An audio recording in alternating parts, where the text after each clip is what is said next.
Hi friend good morning. जेहेतु आज रविवार आज टे लेट उठिली कारण टे मार्केट जीवार अच्छी अच्छी मार्केट भिड़ अच्छी कम अच्छी सेमती किसी ना बहुत जोर भोक लगे जा कौन खाईदे टे रास्तार पूरी तरकारी की गरम गरम जिलेबी टे खाईदेली गोटे जिलेबी खाई मन बुझलानी कह ना आउ गोटे जिलेबी खाईदिए बेटे बरते जिलेबी कौन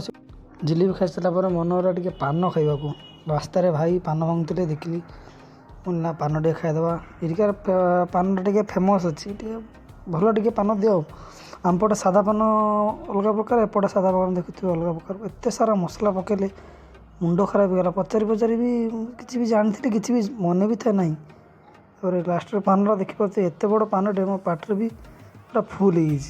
माने चुबई पारनी मुझे ठीक से पान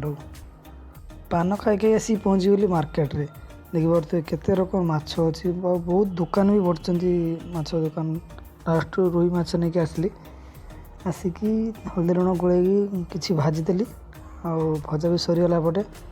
लास्ट मुंड भी भाजीदेली एपटे तरकारी भी कम्प्लीट सब मसला खाई खाई लास्ट आज मन है टे सोरष बाटन दे रोषे करदेली जीवा गाधे फ्रेश हो गली फ्रेश हो खाई शुई पड़ी टे लेट होगा सन्ध्या होगा उठा को तापर जीवा राति रोषे करवा तार तर भितर रोषे करदेली मसला भी होगला मसला हवा भितर एपटे डालमा भी रेडी होगा माछ मुंड पड़ी डालमा भी रेडी होगा तापर ये तरकारी भी रेडी तरकारी कर सारी आसी पहुँचली ड्यूटी टे कम करदे आज आज दीटा मेसीन चलती एपटे दीटा व्हाइट मेसीन बंद अच्छी